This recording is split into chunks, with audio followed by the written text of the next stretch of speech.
con tu avatar Bueno, has entrado. no sé. Bueno, buenas tardes a todos. Bienvenidos a una nueva sesión de Club de Lecturas. Hoy para arrancar con un libro nuevo que es Darwin, el hombre, su gran viaje y su teoría de la evolución de John Van Wige. Es un libro al que le vamos a dedicar 2 sesiones, pero va a haber una tercera sorpresa con un especialista que Magda conoce y quizás puedas explicar de quién se trata, Magda. Sí, bueno, conocer es mucho decir, lo he pescado por redes sociales. Vale. Pero es un naturalista apasionado que tiene un blog, Crónicas de la Fauna, se llama Eugenio Fernández, y entonces él en este blog pues escribe de diferentes especies y siempre en forma de cartas dedicadas a su hija. Y además justamente coincide que está también escribiendo un libro sobre Darwin, pero para adolescentes. Quiere dirigir el mensaje hacia los adolescentes porque dice que es un colectivo como un poquito abandonado, que hay muchos libros para adultos, para niños, pero adolescentes pues también están ahí, ¿no? Están un poco en el medio, y lo que él quiere es que sensibilizarles con el tema de biodiversidad, y ha escogido Darwin pues, como el personaje, ¿no? Bueno, el personaje no es una historieta, entiendo que es una biografía, pero más adaptada para esas edades. Y entonces, claro, lo vi y pensé, bueno, pues que sería seguramente una persona que nos podría aportar mucho. Le invité y aceptó, así que vendrá el 10 de abril. Hemos reservado la Genial. fecha ya. Buenísimo. El 10 de abril, pues hay que apuntarlo, hay que 10 apuntarlo. de abril, sí, sí, sí. Ya lo anunciaremos, Pepa, no te preocupes. Jorge sacará ahí una serie de viñetas. Hombre, claro. No habrá pérdida. Pues muy bien. Bueno, pues como siempre hacemos una brevísima, diría yo, presentación de cada uno, porque creo que nos vamos conociendo casi todos. Pepa.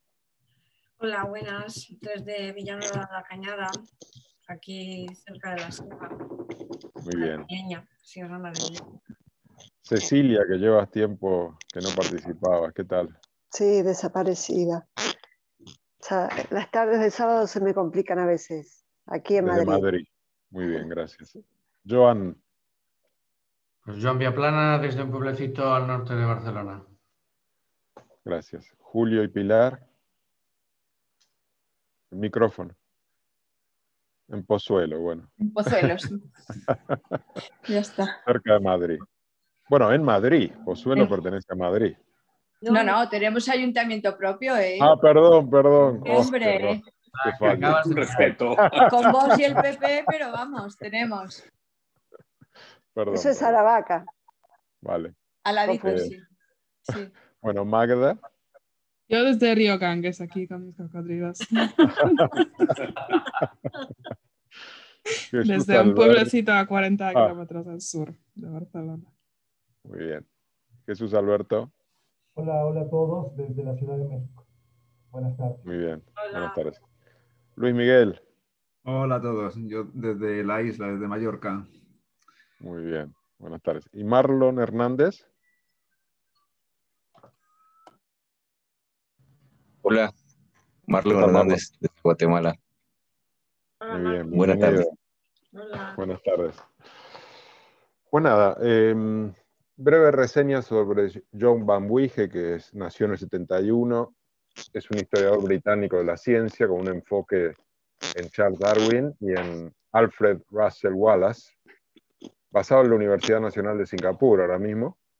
Ocupa varios puestos académicos y de investigación que van desde ser fundador y director de The Complete Works of Charles Darwin Online, científico asociado del Museo Nacional de Historia Natural de Londres, miembro de la Linnean Society y miembro de la British Society for the History of Science. Esta Linnean Society, Darwin era miembro también. Conferencista prolífico a nivel mundial sobre Darwin, la evolución, la ciencia y la religión, y la historia de la ciencia. En 2008 escribió The Darwin Experience, que es un libro biográfico sobre Charles Darwin, que en 2018 ha sido reeditado bajo el auspicio del Museo de Historia Natural, y que es este que estamos leyendo, con el título Darwin, el hombre, su gran viaje y su teoría de la evolución. Van Wige tiene una maestría del University College de Londres y un Physical Doctor de la Universidad de Cambridge. Aceptó una beca de investigación senior en la Universidad Nacional de Singapur en 2002 y está instalado allí. donde fundó el proyecto Darwin Online y editó la sección de ciencias de la Victorian Web. Pasando al libro, porque luego hay más datos en la biografía, pero quizás es un exceso. La introducción. Arranca Van Wige con una síntesis rotunda sobre la aportación de las ideas de Charles Darwin, ¿no? Diciendo que fue el primero capaz de explicar por causas totalmente naturales de dónde venían los diferentes tipos de seres vivos y cómo cada uno se adaptaba con precisión a su entorno concreto. Antes de Darwin, muchos naturalistas cristianos ya habían detectado evidencias de la evolución de las especies en la observación geológica y de la biodiversidad. Se sabía que la edad de la Tierra era de millones de años y que las especies desaparecían, aunque la causa se atribuía a la creación divina. Se sabía que los organismos vivos compartían estructuras básicas comunes, las células. Pero Darwin encontró la explicación naturalista para el origen de las especies en el gradualismo de cambios diminutos que se transforman en grandes transformaciones a lo largo del tiempo en base a un proceso de selección natural. Las diferencias que hoy mismo podemos ver entre nosotros y nuestra descendencia es prueba suficiente para entender la evolución. Es decir, somos distintos a nuestros hijos y se va orientando en un sentido determinado esa evolución, ¿no? Van Wige dice que es historiador de la ciencia, se plantea como objetivo del libro la divulgación al gran público de la aportación crucial que representó Charles Darwin para el conocimiento humano. Es decir, que es un libro que se pretende sencillo, pero hecho por un gran especialista, con lo cual me parece que tiene mucho interés. El abismo del tiempo. Pues John Van Wige analiza la evolución de las investigaciones sobre la edad de la Tierra de clérigos como James Ussher, que en 1620 situó la creación divina en el año 4004 a.C., es decir, que para él nuestro planeta tenía unos 6000 años, ¿no? Con la revolución científica que conlleva la Ilustración, la observación del terreno extiende progresivamente esas mismas estimaciones de edad del planeta hasta llegar a órdenes de millones de años. En el siglo XVIII, James Hutton, un geólogo cristiano, descubre lo que él llama las discontinuidades de los estratos geológicos, una evidencia del estado de permanente evolución de la Tierra, de una sucesión de mundos sin vestigios de principio ni fin. En el siglo XIX, el geólogo Charles Lyell, incitado por el propio Hutton, llega un paso más allá y descubre que los cambios del planeta no se producen por eventos extraordinarios, sino como consecuencia de una sucesión ininterrumpida de pequeños cambios insignificantes que en su acumulación a lo largo del tiempo generan cambios mayúsculos. Mientras Darwin estaba en pleno viaje de investigación de Sudamérica, Lyell publicó su gran libro sobre principios de geología, que sin duda ejerció enorme influencia sobre él. Aparte es un libro que se lo regaló él a Fitzroy, el comandante o almirante del Beagle. La abundancia de la naturaleza. Del mismo modo, la investigación biológica venía dando pasos que alimentan el contexto de Darwin. Los grandes viajes de exploración habían disparado el conocimiento de nuevas especies, dando lugar a la aparición de biólogos centrados en su clasificación en grupos y subgrupos, como Carlos Linneo. La observación de embriones había demostrado la similitud entre especies en sus primeras fases de formación. La investigación microscópica enseñaba estructuras básicas comunes a las distintas especies, las células. Pero una de las grandes claves de la evolución biológica la dio el hallazgo de restos fósiles. En el siglo XVII, Roger Hooke demostró mediante observación microscópica que se trataba de los restos de seres vivos. Más adelante, Georges Cuvier descubrió que a mayor antigüedad de los fósiles, mayores diferencias con las especies vivas actuales. En la década de 1830, Smith y Buckland, geólogos seguidores de las ideas de Cuvier, descubrieron la vinculación entre la diferencia de edad de los fósiles y los estratos geológicos en los que se hallaban. Finalmente, la ausencia de hallazgos de fósiles humanos demostró que la edad de la Tierra era bastante mayor que la de la especie humana, surgida necesariamente en un momento mucho más reciente. Y ahí es donde viene la primera pregunta, que es, ¿podemos inferir que la teoría de la evolución de Darwin es la traslación al campo de la biología de las observaciones y avances de la geología.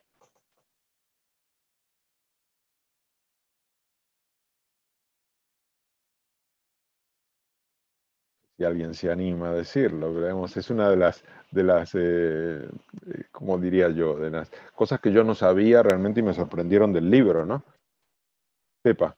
A ver, por empezar un poquito, que vaya por delante que tengo una formación científica bastante deficiente, es decir, que muchas de las cosas que dicen aquí en el libro a veces me cuesta manejarlas, ¿no? Pero lo que tú acabas de decir a mí me ha ocurrido también, me ha sorprendido, me llamó mucho la atención la explicación tan simple de la estratificación y de los fósiles, ¿no? O sea, a mayor profundidad, mayor elementalidad de los seres vivos, ¿no? Primero estaban los crustáceos, después los peces, después los anfibios, después los pájaros, y claro, y entonces dices, pues claro, pues evidentemente esto es así, ¿no? Y en ese sentido yo creo que sí, que tuvo que tener muchísima influencia en Darwin y en la teoría que él formuló, los descubrimientos de la geología y todo lo que se estaba haciendo paralelamente a lo que él hacía. Pero yo creo que él fue más allá, ¿no? De lo que la geología o los descubrimientos de los fósiles le ofrecían, ¿no? Eso fue como un punto de partida, pero él fue más allá con sus observaciones, sus métodos de trabajo, su curiosidad, ¿no? Hasta llegar a darse cuenta de lo que era realmente la evolución, que no vamos a hablar ahora de ella, ¿no? Pero bueno, como la pregunta era sobre la geología, pues en principio yo creo que tiene mucha relación. A mí me ha parecido muy curioso y me ha llamado mucho la atención, pero que hay más, además de los restos fósiles y la geología. Pero vamos, que lo de los fósiles daba un cante total. Eso daba un cante, eso era clarísimo, vamos, no había vuelta, ¿no? Sí, sí, sí. Magda. Y sí, solamente rápidamente bueno, que estoy de acuerdo con Pepa, ¿no? Que para los que pues, no conocíamos cómo fue el proceso aquí en la geología, no sabíamos que tenía un papel tan fundamental, pero añadiría pues las otras capas, ¿no? O sea, todo su análisis tan minucioso y la recogida de cientos de miles de ejemplares, el análisis comparativo, ¿no? O sea, todo este estudio tan detallado, naturalista, que tenía muchísimo que ver, y la observación microscópica que se desarrollaba en paralelo, que permitía las comparaciones a nivel celular, ¿no? También era una aportación crucial para ver tanto las similitudes. Te has quedado congelada.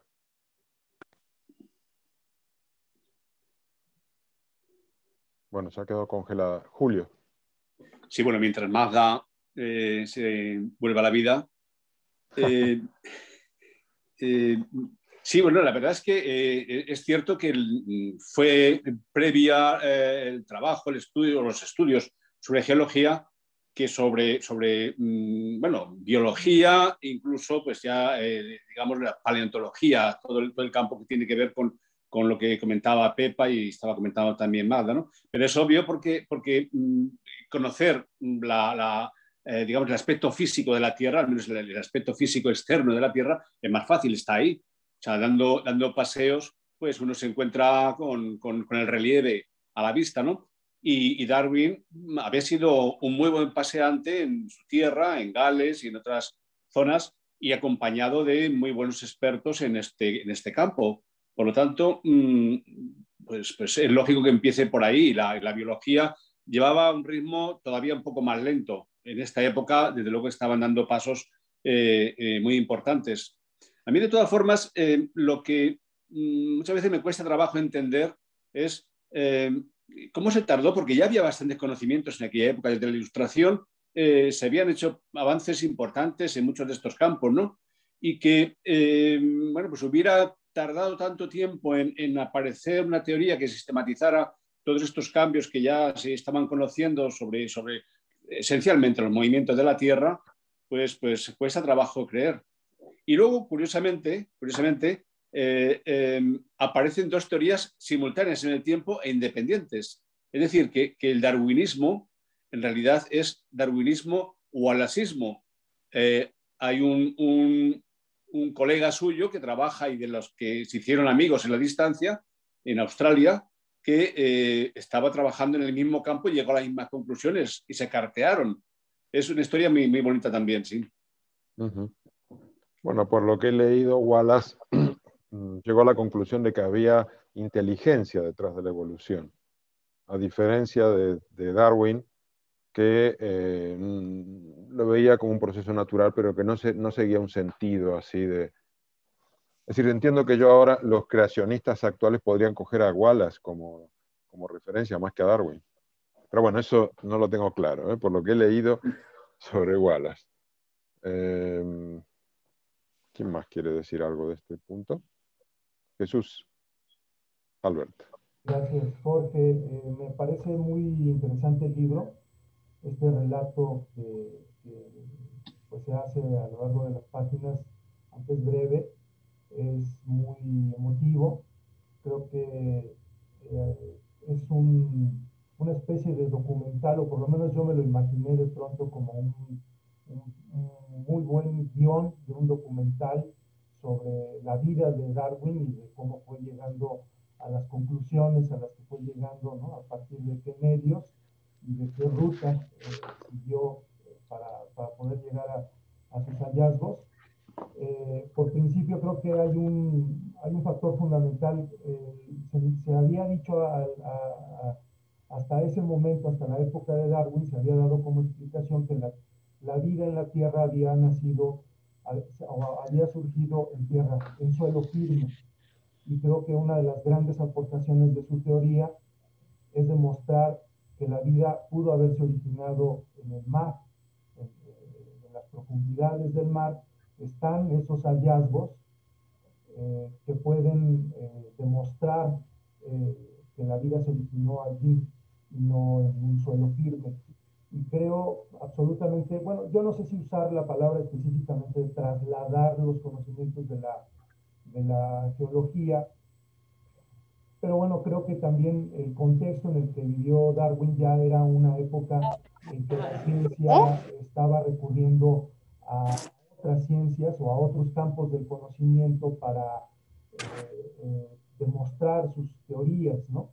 Ya no era solamente la ciencia pura, aquí había una mezcla, como bien dice Julio, entre la paleontología, la geografía, la anatomía, la embriología, y todos estos conocimientos nuevos que venían surgiendo, pues lo que hizo Darwin fue retomarlos y unirlos y darles forma, ¿no? Entonces creo que sí se podría de alguna manera hablar de que tuvo la influencia, no sé si trasladó los conocimientos así específicamente, pero creo que sí se fue dando esa fusión, ¿no? Esa importante mezcla de conocimientos entre distintos campos que pues, produjo un cambio fundamental en la manera como vemos el mundo,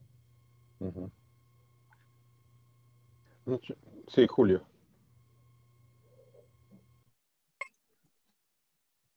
Bueno, desde luego, una de las cosas que desde mi punto de vista estaban frenando en aquella época era pues, en fin, los prejuicios religiosos, ¿no? Ideológicos y sobre todo vinculados a la religión que existían en aquella época y que estaban pues, eso, frenando. Es muy interesante en este sentido la relación que tenía Darwin con el capitán del barco con el que hizo la navegación, que es un personaje muy interesante, por otro lado.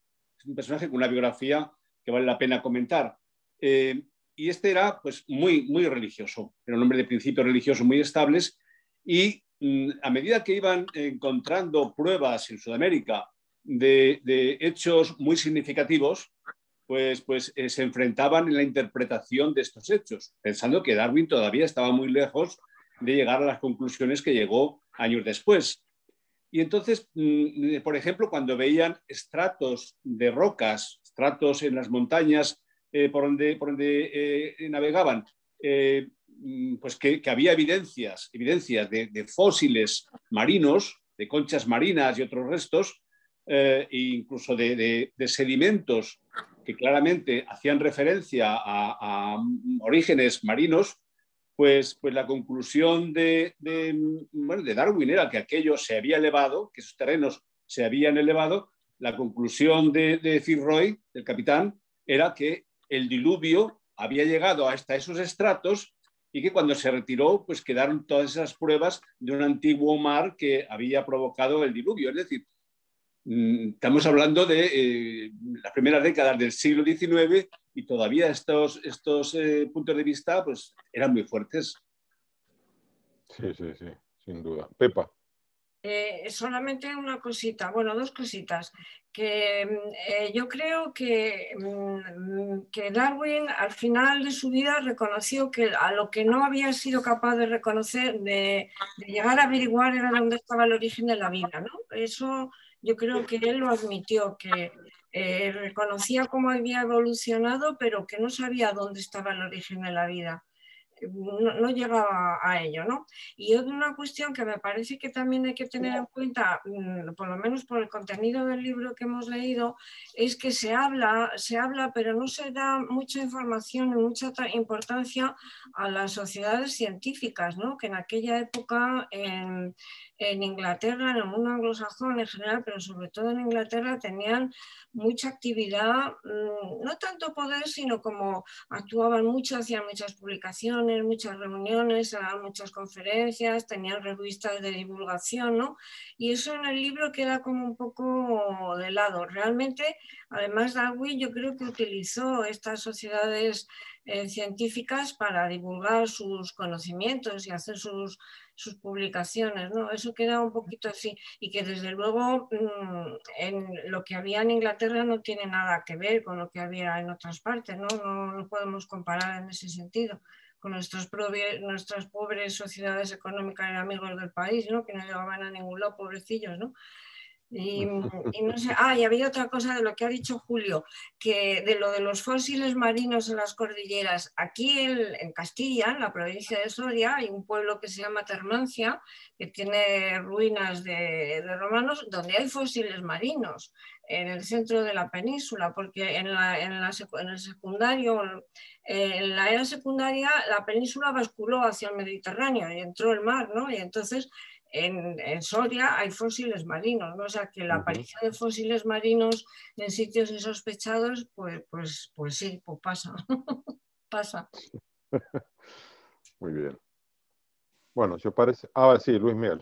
Sí, nada, simplemente un poco, claro, comentar la importancia en la época que tenía de los viajes, ¿no? Y en muchos ámbitos, no solamente el ámbito científico, sino también el ámbito religioso, el ámbito militar, el ámbito comercial, ¿no?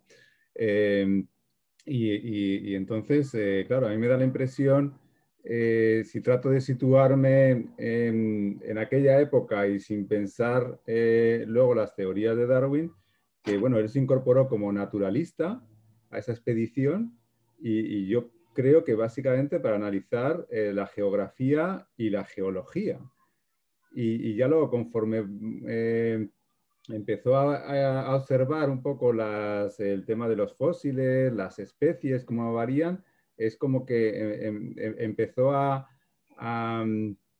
nutrirse de materia prima para luego desarrollar sus teorías, ¿no? Es como que bueno, inicialmente no parece que el tema de la biología pues fuera el motivo, uno de los motivos del viaje de la expedición científica, sino que básicamente fue el estudio de la geología y la geografía de la zona, y al sorprenderse de ver la evolución de las especies, pues empezó a recoger muestras, a enviar muestras a Inglaterra, y de repente, bueno, se encontraron allí con miles de muestras que era pues la materia prima a partir de la cual pues empezó a desarrollar sus teorías, ¿no? Entonces, lo que quiero decir es que inicialmente yo no sé si estaba interesado en las plantas y los animales, pero al ver la grandísima variedad que había, generó un interés progresivo hacia, bueno, pues todo relacionado con la botánica, la biología, etcétera. Pues yo creo, luego hay una pregunta que yo hago respecto a la personalidad de Darwin, no sé si en esta sesión o en la que viene, pero me parece una persona que se engancha con todos los temas, es decir, que no Es decir, él cualquier tema que se plantee despierta curiosidad e interés y se apasiona, ¿no? Incluso él en la carrera no odiaba la geología porque tuvo un profesor que era un plasta y era un plomo, y sin embargo, cuando terminó la carrera, su gran tutor lo incentiva a meterse a estudiar geología y a ir a hacer una expedición con un geólogo en Gales, en el norte de Gales, y lo hace con toda pasión y descubre miles de cosas y se engancha con eso. Y luego resulta que cuando salen en el viaje, cuando llegan a Cabo Verde, el tío está alucinado. Y sin embargo, cuando estudiaba, lo odió porque había tenido un profesor que era un plomo, ¿no? Pero al final él le da vuelta a las cosas y se apasiona con cualquier tema. Yo creo que es una personalidad hiperpositiva, pero bueno, ya hablaremos de eso. Si os parece, no sé si hay alguna mano más, porque no. Sigo. Charles Darwin, nacido naturalista. Charles Darwin nació el 12 de febrero de 1809 en Shrewsbury, no sé cómo se dice, en plena Inglaterra rural. Era el quinto de 6 hermanos, de una familia de buena cuna y posición. Su abuelo, Erasmus Darwin, había sido un notorio filósofo y poeta. Su padre, Robert Darwin, un reconocido médico y financiero. Y su madre, Susanna Wedgwood, era hija de un conocido ceramista, lo que dice Van Wige. Justamente su madre falleció cuando Charles tenía tan solo 8 años. Aparentemente pudo sobrellevarlo bien, dada la cantidad de personal de servicio que se ocupaba de su crianza. Dice, la solvencia económica del padre es sin duda una clave en su vida. Yo ahí puse en la guía una foto de la casa donde se crió, Down House en Kent. Desde pequeño demostraba curiosidad por entender cómo funcionaba todo y tenía pasión por coleccionar desde sellos hasta piedras y minerales. Él mismo en su autobiografía da cuenta de su afán coleccionista como el factor necesario para ser un naturalista sistemático. A instancias de su padre, en 1825 comenzó a estudiar medicina en la Universidad de Edimburgo, donde ya estaba cursando su hermano mayor Erasmus. Universidad de Edimburgo. Bueno, Charles odiaba la medicina. Para aliviar el suplicio, comienza a coleccionar e investigar por su cuenta seres marinos que juntaba en pozas junto a un experto del lugar, el doctor Robert Grant. Se iban por ahí, juntaban especímenes que luego él investigaba. Poco tiempo después, daba una conferencia sobre los descubrimientos que había realizado con estas investigaciones, lo que le valió la censura a publicar los resultados por celos de parte de Robert Grant y su ruptura con él. Digamos que ya Charles Darwin despuntaba en la investigación biológica. A los 2 años, el padre comprende que Charles odia la medicina y le propone hacerse clérigo. Eso me encanta, ¿no? O médico, y bueno, segunda instancia, clérigo. No era un mal plan para él porque no dudaba de la verdad de la Biblia y sabía que como clérigo podría desarrollar su fascinación por la historia natural, siguiendo el ejemplo de naturalistas cristianos como Gilbert White, ¿no? Mira, No sé si alguien tiene el micrófono abierto, por favor, si lo puede cerrar. Creo que eres tú, Rebeca. Te voy a silenciar, ¿vale? Ahí está. No es nada personal, perdona. Bueno, le propone ser clérigo, entonces él acepta y va a la Universidad de Cambridge, ¿no? En 1828 entra al Christ's College en Cambridge. Para ese entonces su gran pasión era coleccionar escarabajos, que enviaba a un entomólogo, a James Stephens. En esa misma época leyó con pasión el relato del viaje científico de Alexander von Humboldt por Sudamérica. Su espíritu investigativo y la flexibilidad del programa de materias optativas de Cambridge le permitió conseguir una formación orientada a ciencias de gran amplitud. Al final, para poder ser clérigo, tuvo que tomar clases especiales de teología, es decir, que había elegido materias de su padre y de su madre, que al final para poder ser clérigo tuvo que estudiar algo de teología. Eso me parece genial, ¿no? Genial del sistema educativo inglés. En su biografía tiene un recuerdo extremadamente positivo de esta etapa. Y aquí dice, viéndolo en perspectiva, los 3 años que pasé en Cambridge fueron los más felices de mi feliz vida. Escribe en su biografía Darwin, ¿no? Y yo pregunto, ¿hasta qué punto fue su educación y en particular la formación universitaria el detonante del genio de Darwin? ¿Y qué papel jugó su condición social y económica? ¿O es un genio que no tuvo nada que ver con las circunstancias y surgió así por generación espontánea? Joan. Sí, no, yo simplemente en este punto, una de las cosas que más me ha chocado del libro es, aparte de Darwin, salen muchísimos científicos, muchísimos estudiosos, muchísima gente con la que él tiene contacto y no de una conversación, sino que con uno se va de viaje a ver cosas, con otro le hace de tutor durante un tiempo. Es decir, yo creo que esa época lo que le permitió fue entrar en contacto realmente con gente muy brillante de la época. Bueno, estamos hablando de Cambridge, claro, pero yo creo que no sé si el detonante del genio, pero sí que le permitió conocer a muchísima gente con muchísimo conocimiento. Y luego me ha recordado un poco la conferencia de Steve Jobs en la graduación, ahora no recuerdo de qué universidad americana, ¿no? Del connecting the dots, ¿no? De la famosa frase, ¿no? Pica un poco de todo, pero él tiene la genialidad de unirlo todo, ¿no? Antes hablábamos de geología y biología. Al final la geología en esa época fue el mapa sobre el que poner encima la biología para acabar de interpretarla, ¿no? Y él tuvo contacto con esas dos ciencias.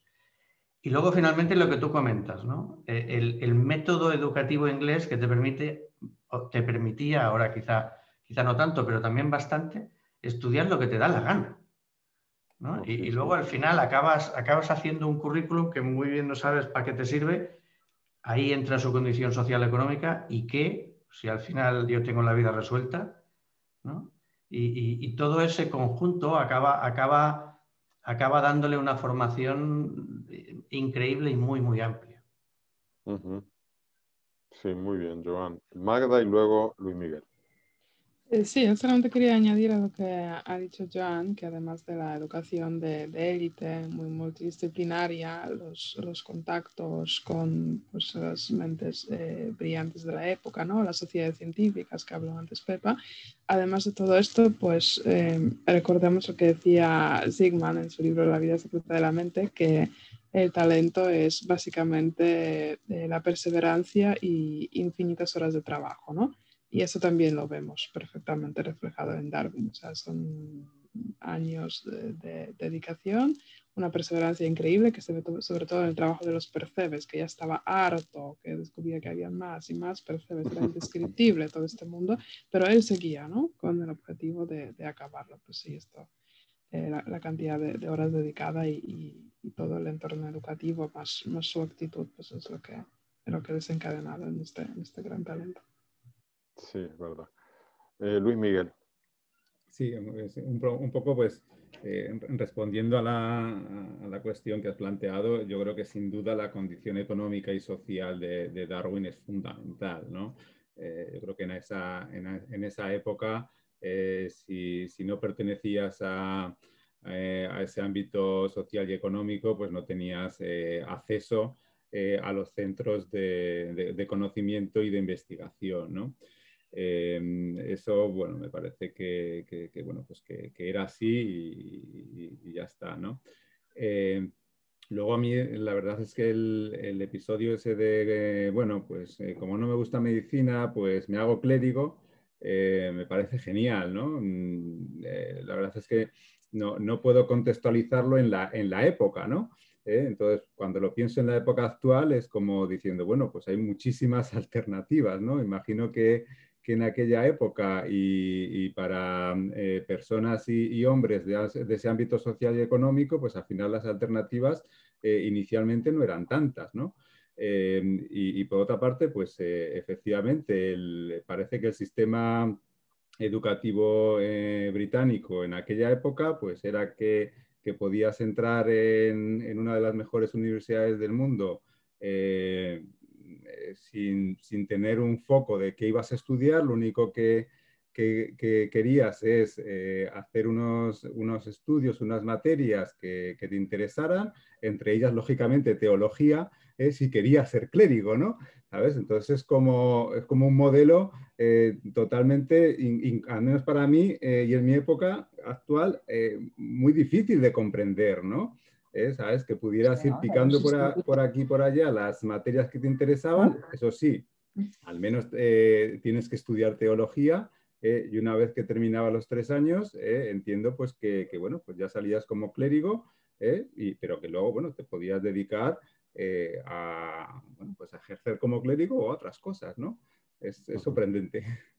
Sí, es verdad. Julio. Sí, de lo que estáis comentando sobre las condiciones intelectuales, el ambiente en el que él se desarrolló y su propia situación económica familiar que hacían posible estas cosas, es un paralelo con otro de los personajes que has citado en la lectura, que es también muy interesante y al que Darwin admiraba, un geógrafo también alemán, Alexander von Humboldt, que es un personajazo también, un hombre con una biografía increíble, uno de los sabios más brillantes del cambio de siglo, del 18 al 19, y que había recorrido también Latinoamérica. Y este hombre tenía una formación increíble, se relacionó, él y su hermano, eran 2 hermanos tal para cual, pero se relacionó con la crema de la intelectualidad de la época, era muy amigo de Goethe, por ejemplo, y bueno, y de muchos otros más. Había sido inspector de minas, es decir, toda una serie de cosas que le permitieron luego en sus viajes, pues un poco lo que a Darwin, desarrollar todo ese potencial intelectual. Yo creo que esta gente que tenía una posición económica y una cabeza extraordinariamente amueblada, pues fueron capaces todavía en aquella época de aportar una especie de síntesis a muchas ramas que se estaban desarrollando hasta aquella época. O sea, por ejemplo, que unos años antes Linneo había también pues, hecho una clasificación de las plantas interesantísimas, pero todo esto eran pinceladas que una mente como la de Darwin necesitaba organizar y, bueno, darles sentido y forma a toda aquella cantidad de información. Justamente ahora te doy la palabra a Pilar. Si te fijas, la esposa de Darwin había estudiado piano con Chopin. Es decir, se manejaban en unos niveles alucinantes. Pepa. Bueno, para mí la situación familiar y económica de Darwin es determinante para que tenga la posibilidad de poder hacer todo lo que hizo en la vida. Primero porque procedía de una familia con un nivel cultural científico muy alto. Su abuelo, aparte de médico, creo que era matemático y filósofo, es decir, en su familia había ambiente científico, había ese ambiente, ¿no? Segundo, porque tenía asegurado el futuro económicamente. Él se podía permitir irse 4 años de viaje pagándolo él, porque él pagó su viaje. Él se podía permitir irse 4 años de viaje y vivir de la investigación y vivir investigando. Después no necesitaba publicar para tener dinero. Él tenía su propio patrimonio que le permitió la libertad de investigar y de emplear todo el tiempo que quiso emplear, ¿no? Y iba a decir otra cosa y ya se me ha ido. No me acuerdo lo que era. Se me ha ido, no lo sé. Ya me acordaré. Vale, ya te acordarás. Ya me acordaré.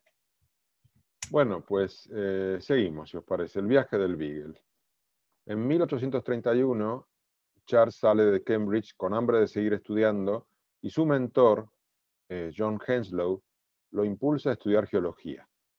Se vuelca con ahínco, sumándose a un viaje de investigación geológica con el profesor Adam Sedgwick por el norte de Gales. En agosto, Henslow, este mentor que él tenía en Cambridge, recomienda a Charles como el naturalista idóneo para formar parte de la tripulación de un viaje de investigación por Sudamérica bajo las órdenes del capitán Robert Fitzroy. Su padre es reacio al viaje. Pero su tío ejerce influencia y convence al padre, no solo para permitirle ir, sino para financiarlo, ya que se integraría como un huésped de pago. En diciembre de 1831 parte la expedición a bordo del Beagle desde el puerto de Devonport, una expedición que cambiaría la historia del mundo. Y yo aquí preguntaba cómo valoras el papel de la familia, quizás lo hemos tratado recién, y en particular de su padre en la vida de Charles Darwin, porque cuando tú decías que Charles Darwin tiene patrimonio, tal, oye, el que tiene el patrimonio es el padre, porque hasta que no escribió un libro, yo creo que Charles Darwin no trabajó, simplemente estudió, ¿no? ¿Alguien tiene alguna opinión sobre la figura del padre? ¿No? Que es un padre que parece un poco autoritario, pero tiene flexibilidad, ¿no? Pepa.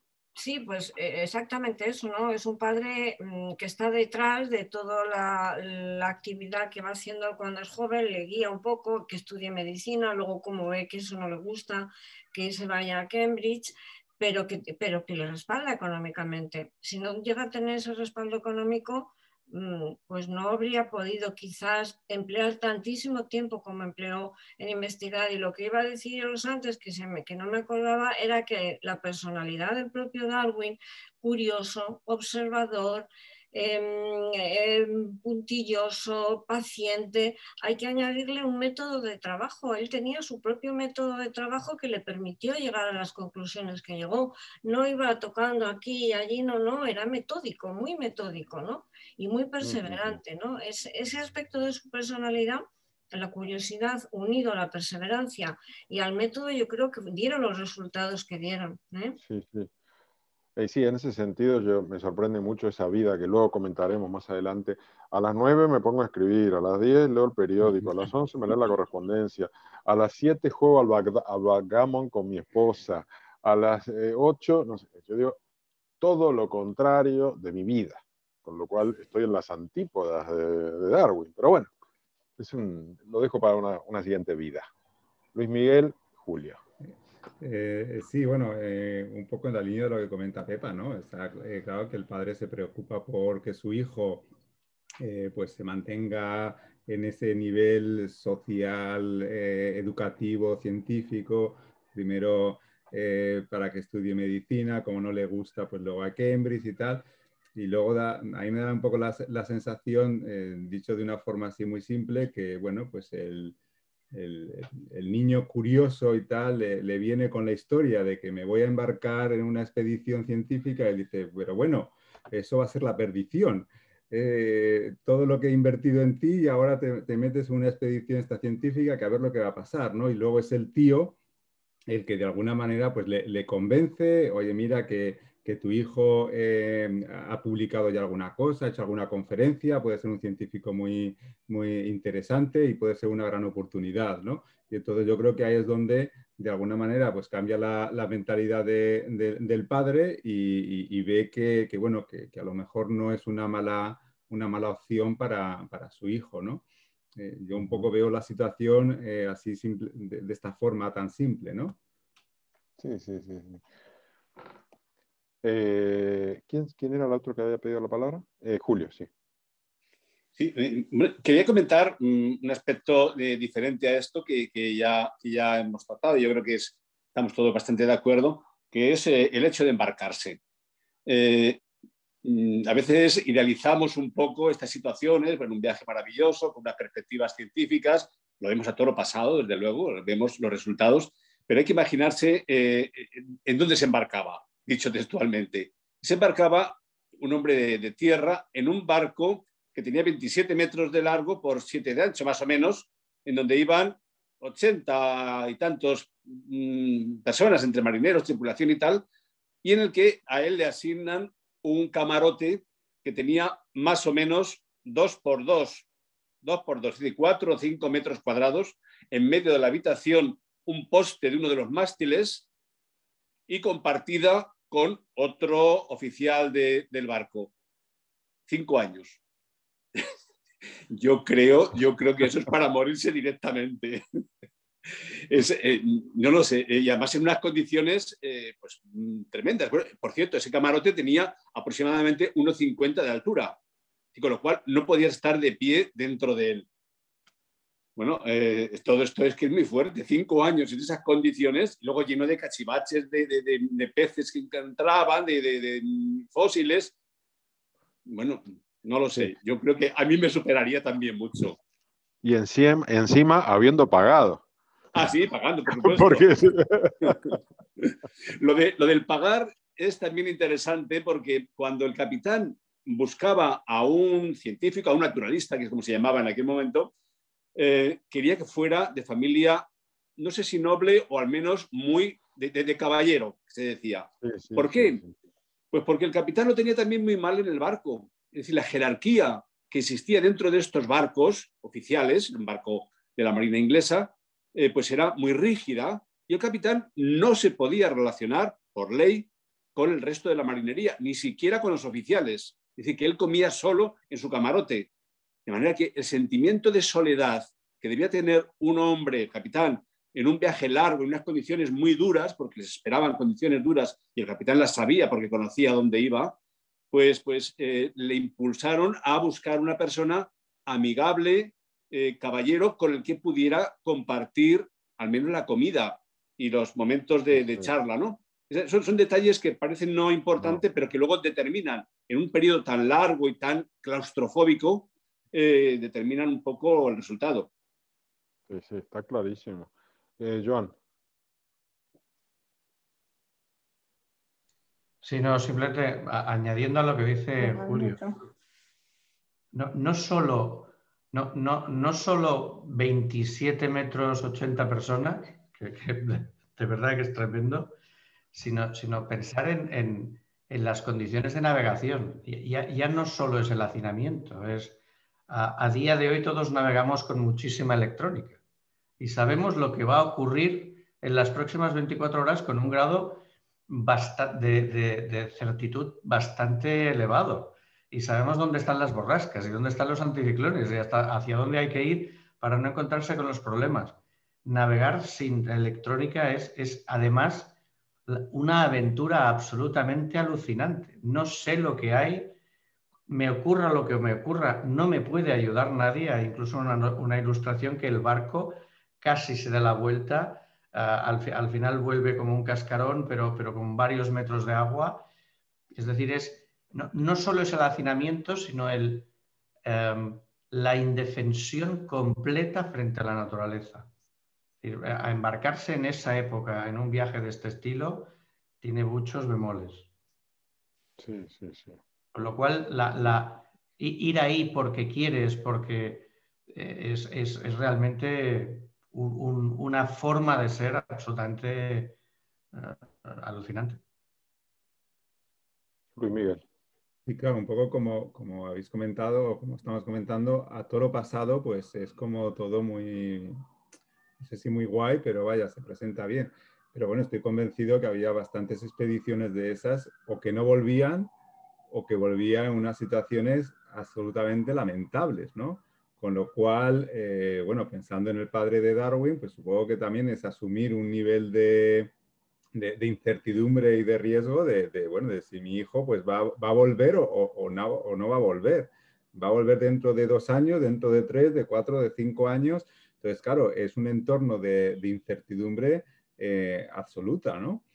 Con lo cual, bueno, pues seguro que hay pues algunas, ¿cómo diría? Pues seguro que hay estudios sobre expediciones de este tipo que salieron y que desafortunadamente seguro que no volvieron. Claro, porque el nivel de incertidumbre y de situaciones peligrosas a las que se enfrentan, pues será tremendo, ¿no? Sí, Pepa. Cook hizo 3 viajes, Cook, el explorador, hizo 3 viajes de exploración, del tercero no volvió, se perdió, ese se perdió. O sea que sí, era frecuente. Yo he buscado en Google y hay una relación inmensa de viajes de exploración en el siglo XVIII y en el siglo XIX, muchísimos viajes, ¿no? Pero bueno, el resultado, lo que dices tú, era una aventura, ¿no? Era la suerte que tuvieses en la navegación. Y además yo pienso que cuando salían no sabían tampoco cuánto iba a durar el viaje. Yo no creo que este viaje estuviese programado para 5 años, con lo cual tampoco el padre sabe cuánto tiempo tengo que pagar, o el pago es una cantidad fija, dure lo que dure. No sé cómo habrá sido. Bueno, es que Julio. los viajes de exploración, los iniciales, los del siglo XVI y los del siglo XVII, eran de exploración. Chis, chis, chis, voy, busco, encuentro, señalo, tomo posesión, ¿no? Pero en estos viajes que se paraban y se detenían y estaban temporadas en cada territorio y se adentraban en los territorios, yo creo que era imposible que supieran el tiempo que iban a tardar. Y la idea, y lo que hicieron fue la vuelta al mundo, como Magallanes, ¿no? O sea que la experiencia de Magallanes les podía orientar un poco, pero ellos se entretuvieron muchísimo, porque Magallanes y Elcano fue dar la vuelta y volver cuanto antes, pero ellos subieron muchas costas y cartografiaron, hicieron muchísimas cosas, ¿no? Sí. Julio. Sí, antes comentaba Joan sobre las condiciones estupendas en las que se navega ahora. Él es también navegador, ¿no? Es así, Joan, ¿no? Y bueno, pues una de las ventajas que tiene el instrumental que maneja los barcos es la predicción, como Joan decía, de la meteorología, ¿no? Las condiciones adversas en las que te puedes encontrar. Hay que decir que uno de los pioneros de las investigaciones meteorológicas fue precisamente el capitán del barco, el Fitzroy. Años después, él se dedicó, después de unos accidentes que hubo brutales como consecuencia de unas galernas muy, muy dramáticas en toda la zona del Mar del Norte, pues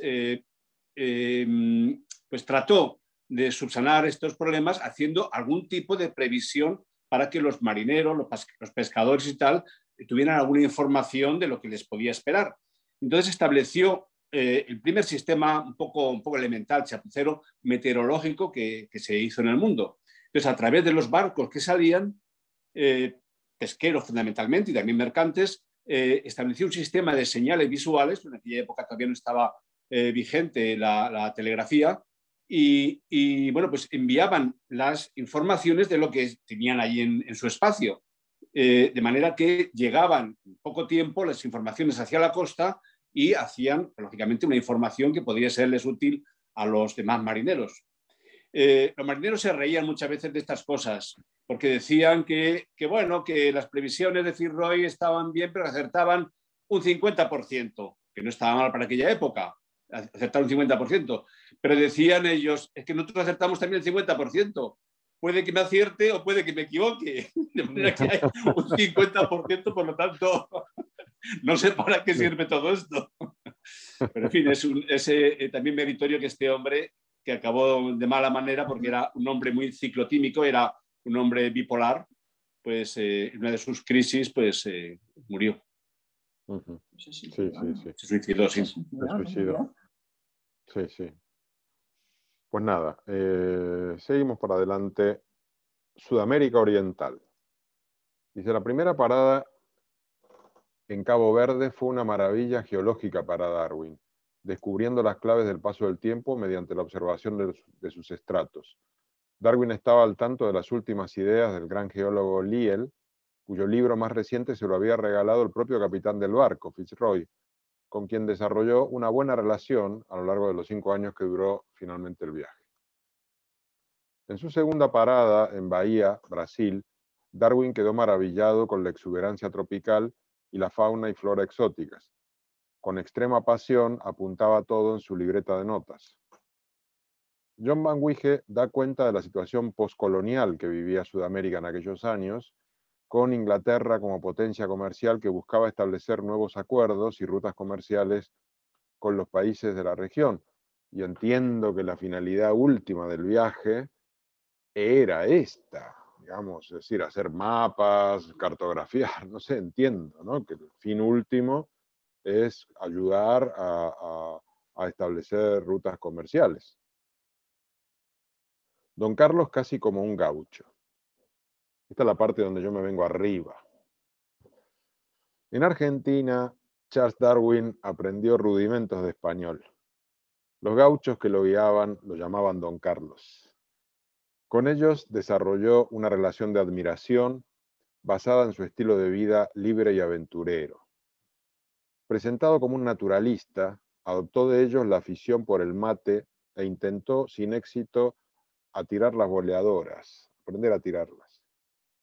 Conoció a Juan Manuel de Rosas, el general argentino que estaba llevando una guerra no declarada de exterminación contra los indígenas, y él le dio un salvoconducto para desplazarse por el interior del país, a pesar de que era territorio súper peligroso. Uno de los principales descubrimientos de Darwin en Argentina fue la observación de las variaciones de las diversas especies animales en función de cada territorio. Sin duda, indicio fundamental para su elaboración posterior de la teoría de la evolución de las especies. Pregunta 4. Darwin se entusiasmó con la geología de Cabo Verde, con la exuberancia biológica de Brasil, con la libertad y la autonomía de los gauchos, con el mate, demostrando un espíritu de curiosidad y pasión por entender infinitas. ¿Cómo definirías su psicología? ¿Cuánto de Darwin sería bueno tener en nosotros mismos? ¿Cómo lograrlo?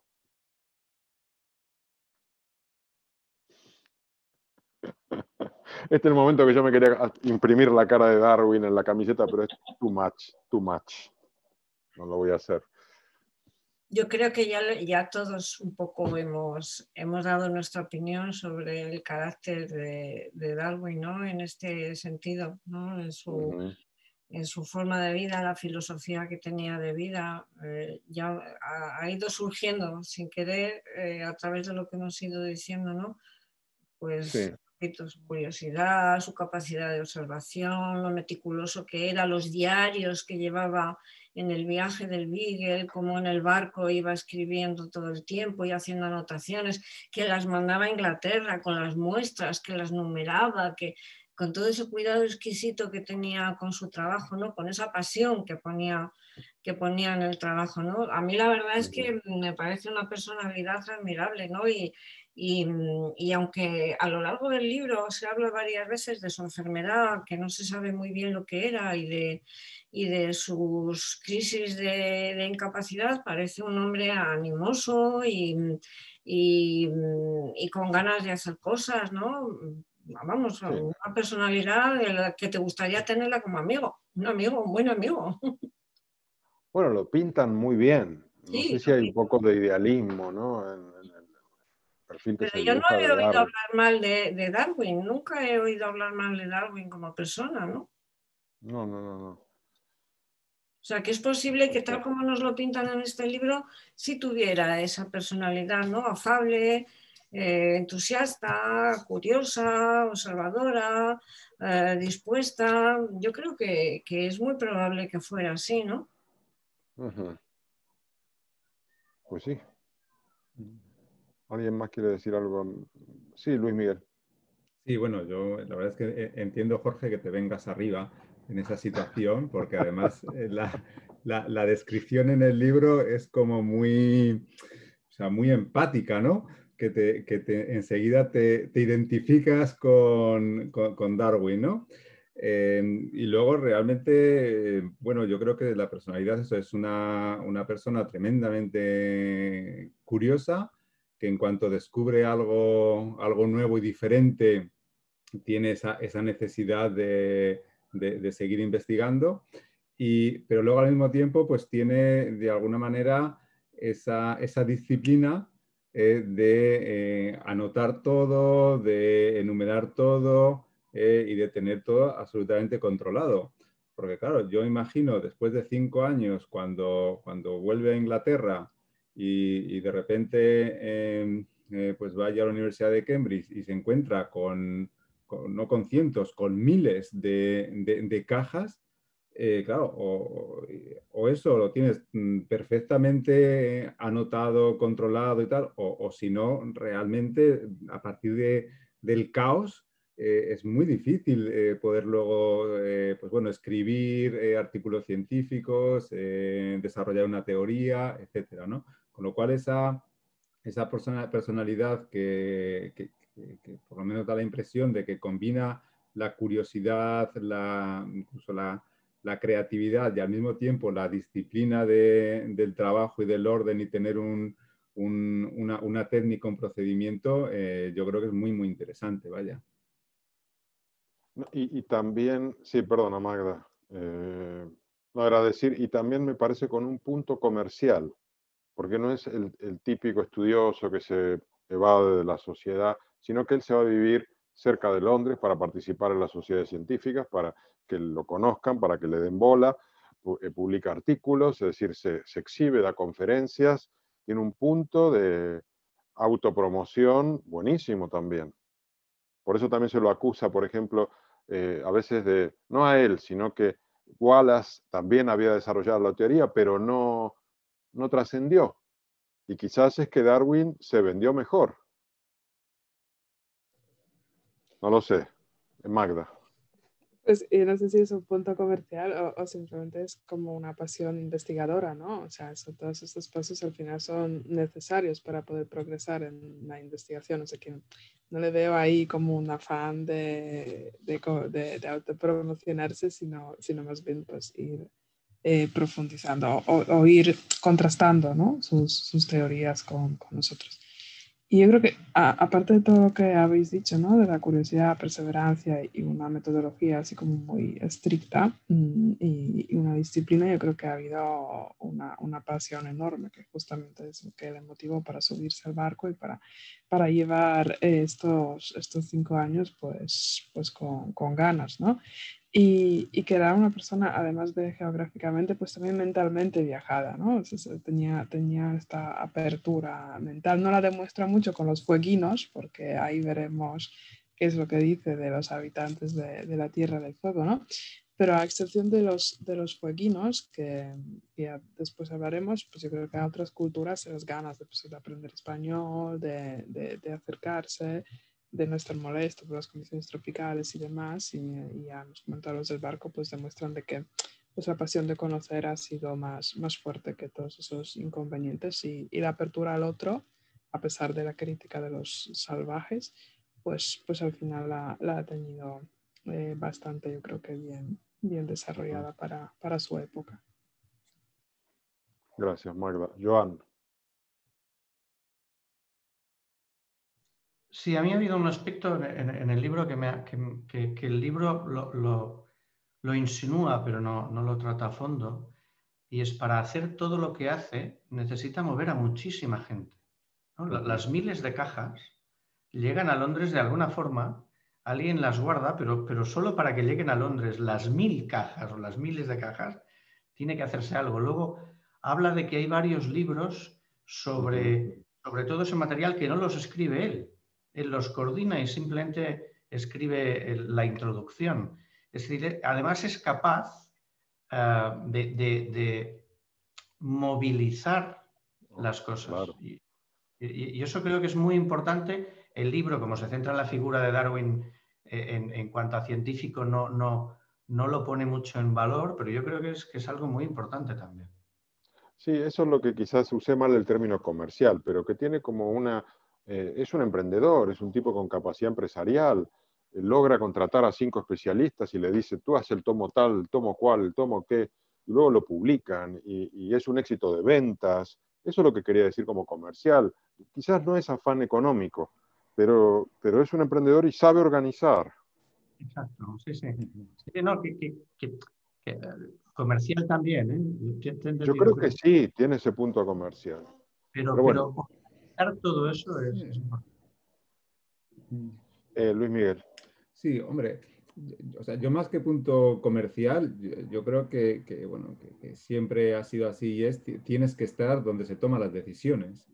Y si no estás en esos entornos, pues es muy, muy difícil que pueda destacar, ¿no? Y creo que clarísimamente en aquella época y en el entorno social, económico y científico, pues tenías que estar en Londres cerca de las sociedades científicas para que realmente pues pudieras pues presentarte allí y que te tuvieran en cuenta, ¿no? Y luego, en relación a lo que comenta Joan, claro, yo creo que es muy interesante y siempre pasa con la historia, pues todo lo que hay detrás, ¿no? O sea, la logística que suponía un viaje de este tipo era absolutamente impresionante, porque claro, nosotros miramos por dónde estuvo viajando y efectivamente cómo se enviaban las cajas para que llegaran a la Universidad de Cambridge, ¿no?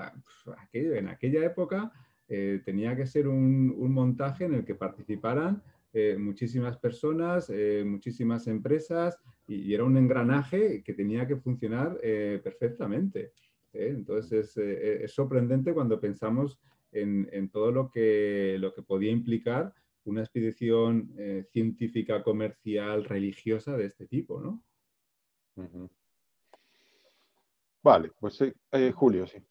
Sí, no, yo quería añadir simplemente que todo esto es cierto y efectivamente las cosas son más complejas de lo que parecen, pero hay que tener en cuenta también que cuando Darwin pone el pie en el puerto donde se embarca, no sé si en Londres o en Pittsburgh, o no sé dónde fue, era un héroe nacional. Es decir, que él durante el viaje, todo lo que había enviado, las cartas que había hecho llegar a Inglaterra, le habían convertido en una figura enormemente popular, al menos en los niveles en los que estas cosas interesaban. De manera que bueno, pues cuando terminó el viaje, allí donde ponía el pie era aclamado y se le hacía corro. Era un hombre, bueno, pues, al que se le escuchaba porque aún no había desarrollado ninguna teoría, no había escrito prácticamente nada, era simplemente alguien que había viajado por lugares muy exóticos y que había enviado una cantidad ingente de material desconocido, entre otras cosas de animales que estaban extintos hacía tiempo y de los que no se tenía ninguna noticia, ¿no? Entonces todo esto, pues, lógicamente, le había abierto las puertas de la sociedad científica. Pues muy bien. Bueno, pues seguimos. Descubrimiento de fósiles. En el sur argentino, Darwin halló restos fósiles de grandes mamíferos desconocidos que presentaban claras similitudes con los armadillos y perezosos actuales.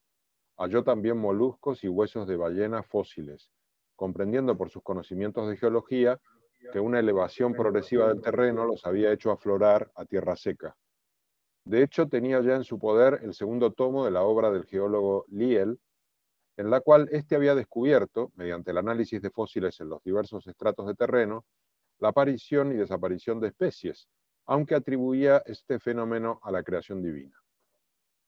Yo ahí puse una foto del esqueleto del Megatherium, que es uno de los restos que él halló, y cómo se parece al perezoso actual, ¿no?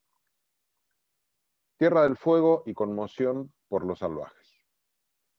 En su viaje anterior por Tierra del Fuego, el capitán Fitzroy se llevó a 4 indígenas a Inglaterra para ser educados y cristianizados. Yo había puesto secuestró, luego puse se llevó, por dejarlo como light, pero yo creo que secuestró. En su segundo viaje junto a Darwin, los trajo de vuelta para que transmitieran sus nuevos valores a la comunidad de indios fueguinos. Tras 2 semanas de vuelta, los 4 habían recuperado sus costumbres originales, renunciando a sus lustrosos zapatos y ropa inglesa para volver a estar desnudos, con tan solo una simple piel de guanaco sobre los hombros. Darwin quedó profundamente impactado con el modo de vida de esta comunidad, convenciéndose de la innegable cualidad animal de los seres humanos.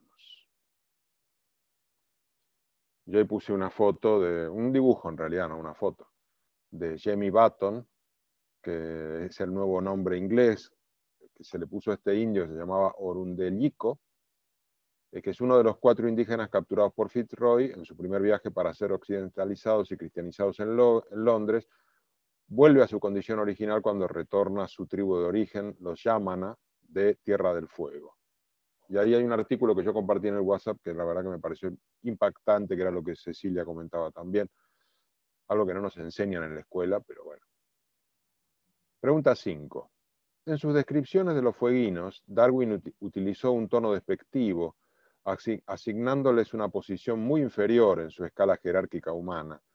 En su libro Viaje de un naturalista alrededor del mundo, compara a los nativos reeducados en Inglaterra, a este Jamie Button, por ejemplo, con los originales, con los que se quedaron allí, y dice, me sorprendió ver que la diferencia entre el hombre salvaje y el civilizado era tan grande.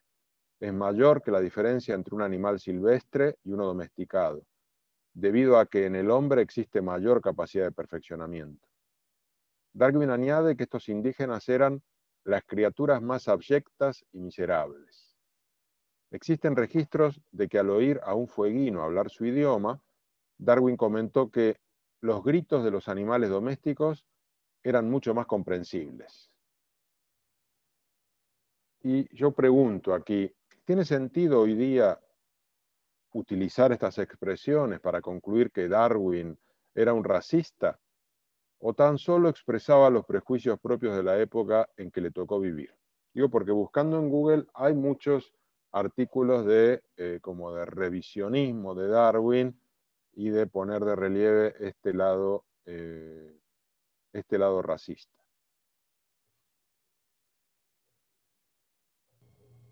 Magda. Yo creo que juzgar cualquier personaje histórico aplicando los criterios morales de ahora, pues no deja de ser anacrónico, ¿no? Por lo tanto, apelo siempre a hacerlo dentro del contexto, ¿no? No conozco suficientemente el contexto de su época para ver hasta qué punto estos juicios en aquella época, hace 150 años, eran extremos, eran normales o no, pero desde luego no eran los estándares de lenguaje políticamente correcto y pensamiento y forma, ¿no? de investigar, pues, y el trato, pues desafortunadamente no eran los de hoy. Y lo que quiero decir es que 100 años después, uno de los primeros antropólogos, Bronisław Malinowski, era un antropólogo polaco, pero muy conocido mundialmente porque es el primero que utilizó la metodología del estudio de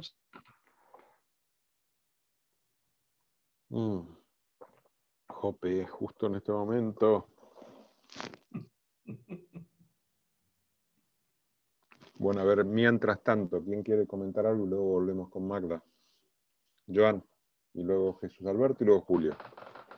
Sí, no, yo un poco intentando hacer un ejercicio de empatía, como de empatía temporal, como decía Magda, ¿no? Era muy, muy valiente ir contra la Biblia en cuanto a los animales, pero claro, yo creo que alguien que cree a pies juntillas que el hombre lo ha creado Dios y que lo ha creado para gobernar el mundo, etcétera, etcétera, etcétera, ve que el hombre no es solo lo que ve en Londres o incluso los gauchos, que pueden tener una vida curiosa o interesante o atractiva, sino que la raza humana tiene todo ese abanico y que él pertenece a la misma raza humana creada por Dios que los fueguinos. Yo creo que debía ser un shock terrible para alguien que había vivido donde él había vivido. Con lo cual no sé si es racista o es esa reacción a Dios mío, ¿no? Esto todas mis bases se mueven. Sí. Magda, volvemos a ti. Sí, es que se me cortó y no sé dónde me he quedado, claro. Pero bueno, lo último. No, estabas hablando de Malinowski, ¿es? Sí, que 100 años después Malinowski seguía utilizando el término salvaje en antropología y era un antropólogo muy vanguardista, ¿no? No era un término ya despectivo y tampoco racista, pero era todavía muy normal en la antropología de mediados del siglo XX, o sea que no podemos echar aquí la culpa a Darwin que utilice esta palabra. Y también coincide bastante con Joan, que era un poco el efecto, ¿no? Gran sorpresa. No había ninguna investigación con los tribus, los que íbamos hablando, contactadas, ¿no? O no civilizadas.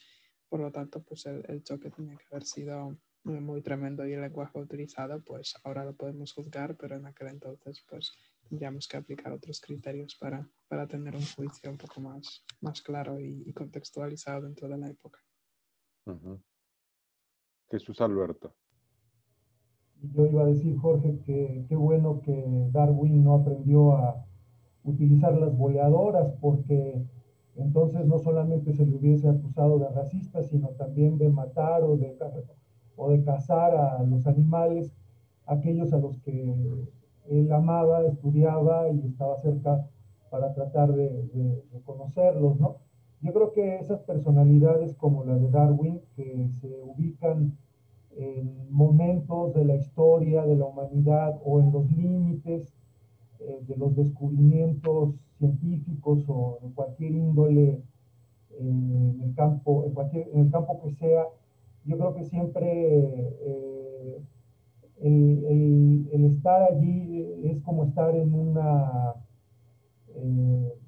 línea de fuego, ¿no? Me parece que toda aquella cosa que provenga de su propia personalidad, prejuicios personales, se van a poner en juego para ser criticado en el momento en el que alguna de sus hipótesis, alguna de sus conclusiones, pues no satisfaga a determinado grupo o a determinado tipo de pensamiento, determinada ideología.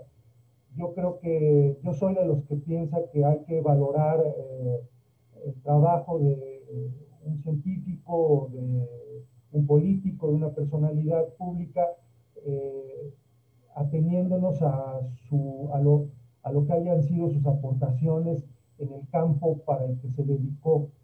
Ya el tema personal, si evidentemente pues ahí surgen prejuicios, lo son. Yo creo que sí se puede decir que tenía algún ingrediente racista al manifestar estos prejuicios, en vez de encontrar también categorías científicas para dentro de su propio trabajo hacer observaciones que pudieran ser un poco menos subjetivas, pero yo creo que a él le sucede como a mí al abordar su legado. Yo no soy un experto en sus temas y evidentemente pues tengo que mostrar una mayor apertura si quiero comprender lo que está diciendo Darwin, ¿no? Y creo que pues él mostró la apertura indispensable en el ámbito en el que él se estaba desarrollando, en el que desarrollaba sus investigaciones, y no creo que por eso se deba acudir a un linchamiento, ¿no? Por haber manifestado estas o cualquier otro tipo de ideas, ¿no? Uh-huh. Gracias. Julio. Sí, yo creo que Jesús lo ha explicado con una claridad meridiana y estoy totalmente de acuerdo. No solamente Darwin, es decir, que décadas después, ya casi a finales del siglo XIX, una persona tan poco sospechosa de ser, en fin, de ideas muy racistas, Federico Engels, escribía, compañero y amigo de Carlos Marx, escribía sobre la clasificación de los ciclos históricos, definiéndolos como primera etapa, salvajismo, segunda, barbarie y tercera, civilización. En fin, estos términos hoy día chirrían, como chirrían también los que explicaba Magda de la antropología más reciente. De manera que yo creo que es verdad. No se puede juzgar situaciones de una época con la mentalidad nuestra del siglo XXI, en este campo y en tantos otros. Respecto a lo que comentaba sobre los fueguines y en fin, el trato que se les dio, es una historia muy curiosa, muy triste porque acabaron todos mal. De los 4 que se fueron hacia Inglaterra, uno murió allí, no sé si de viruela o de otra enfermedad, sí. y volvió. A este se llamaba, curiosamente, le llamaban Memory no sé qué, al que murió allí, porque cuando los cogieron, de forma muy curiosa, le sorprendieron 2 cosas a los marineros ingleses. Una, la vista increíblemente buena que tenían y que distinguían como un buen catalejo a simple vista, y otra, la memoria. Eran capaces de repetir en inglés frases largas sin entender un carajo de lo que estaban diciendo. Y ¿dónde he aprendido a decir nada? Es que lo repetían como un loro de esta manera, frases no simples, sino largas, ¿no? Y cosas curiosas de esta naturaleza. Pero sí, fue una historia muy triste porque fue un secuestro total, sin ningún tipo de consideración, a cambio de una canoa que habían roto.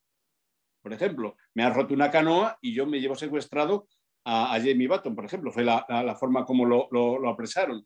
Y luego llegaron a un acuerdo con el padre o con un tío, no sé qué. Bueno, estas historias muy, muy poco nobles. Es decir, no se imagina uno que a un niño inglés, gente de Islandia o de otros sitios lo hubieran secuestrado en las mismas condiciones, ¿no? Y desde luego el futuro fue también muy negro. Este chico, que fue el que más relación tuvo, el Jamie Button, que tú citabas, fue después tuvo una vida un poco difícil como consecuencia del abuso que se hizo de él por parte de los ingleses. Es decir, barco que iba a América del Sur, hacia al Cono Sur, a Tierra del Fuego, barco que contactaba con él para gastarle alguna faena. Y finalmente lo acabaron llevando a las Islas Malvinas, en donde a poco le condenaron a muerte por una historia que hubo en la que le implicaron y de la que finalmente salió en fin, sin condena, pero en fin, fue una historia muy triste la de estos muchachos.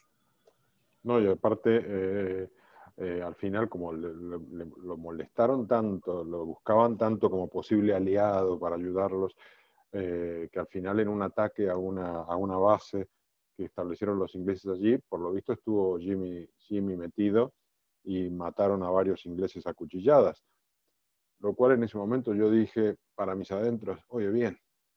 Pero bueno, fue un momento, rápidamente dije, tampoco vamos a celebrar esto. Pero bueno, pobre tipo, ¿no? Porque realmente una vida tremenda. Sí, Magda.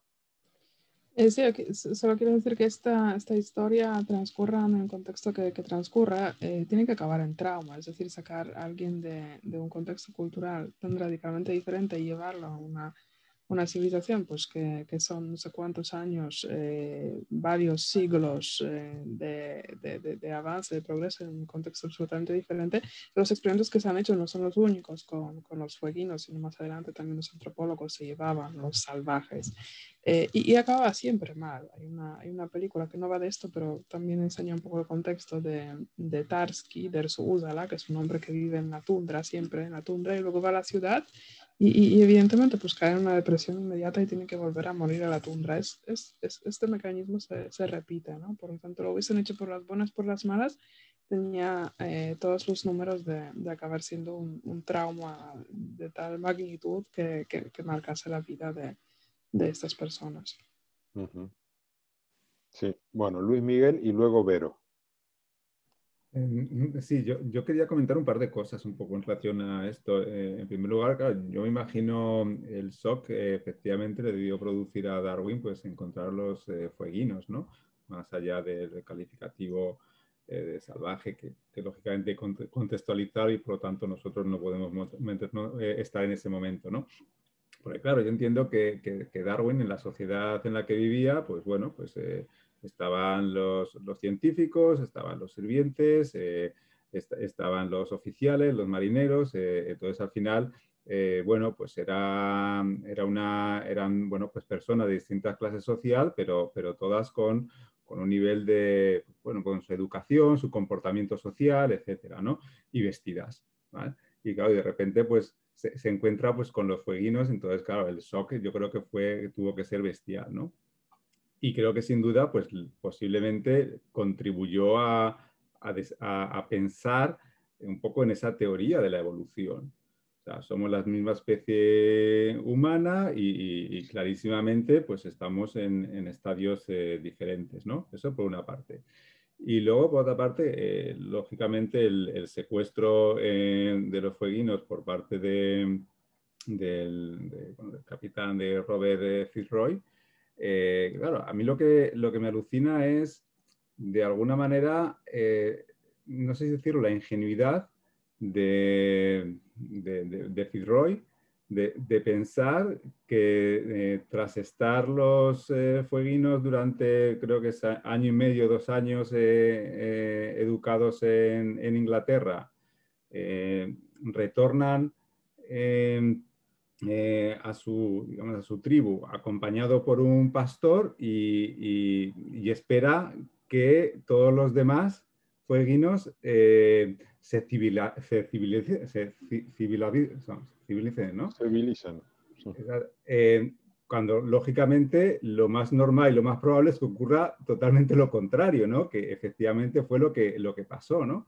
Entonces yo lo veo como una especie de ingenuidad, ¿no? De cómo es posible pues, pensar que se va a poder cambiar pues todo un estilo de vida, toda una civilización, simplemente incorporando a 3 muchachos acompañados por un pastor.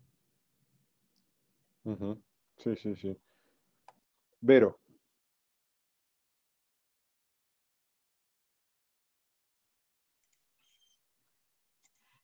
Hola, he llegado un poco tarde, pero aquí estoy. Sin duda, Darwin es un personaje magnífico en muchísimos aspectos. Sin embargo, difiero en el punto número 5. En México se tiene muchísimo respeto por todo lo que son las culturas prehispánicas y han creado una gran aportación en los campos de astronomía, matemáticas, ingeniería.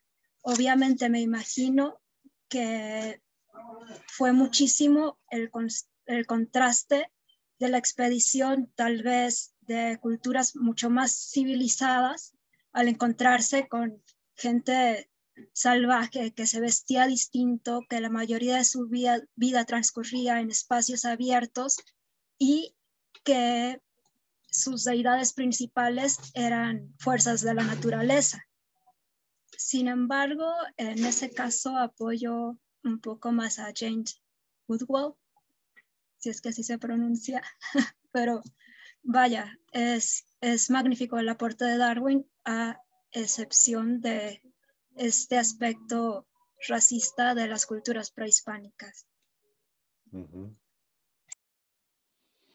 Gracias, Vero. Y lo que tú dices se encuentra mucho en blogs y artículos actuales en Internet cuando lo buscas.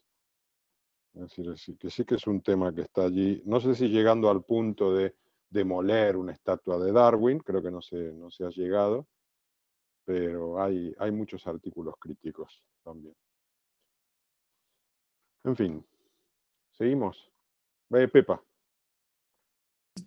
No, solamente decir que en el libro, porque no lo he leído nada más que en el libro, hablan al principio de que la familia de Darwin tenía una tradición antiesclavista, porque él cuando es niño o trabaja con un hombre de color que le ayuda a coleccionar los bichos y todo eso, y en ese momento en el libro dicen que la relación era muy buena y que la tradición familiar era antiesclavista, ¿no? Entonces, todo lo que habéis contado de los fueguinos, sobre todo tal como lo ha contado Julio, es espeluznante, pero hay que situarlo en su contexto. No sé, cabría pensar que él no tenía una predisposición racista, ¿no? Y que le impresionó simplemente la vida que llevaban aquellas personas. Quiero pensar eso, pero vamos, que su tradición familiar era esa. Uh-huh. Muy bien. Bueno, pues seguimos. Sudamérica Occidental. En 1834 el viaje continúa por la costa occidental de Sudamérica, donde Darwin vivió en primera persona, tanto en Chile, bueno, en Chile sobre todo, pero en Perú también, las fuerzas geológicas de terremotos, tsunamis y volcanes en erupción. Encontró también fósiles marinos aflorados a la superficie por los movimientos ascendentes de la costa. Darwin percibe los indicios de lo que más adelante daría lugar al concepto de tectónica de placas, desarrollando teorías posteriormente verificadas, como su explicación para la formación de arrecifes, barreras y atolones de coral. Galápagos, la verdadera historia. En 1835, Darwin pasó 5 semanas en las Islas Galápagos, que dieron lugar a importantes descubrimientos. En primer lugar, porque enseguida vio que eran de origen volcánico, como una emergencia de lava que pudo verificar por los restos fósiles marinos que halló en ellas, ¿no?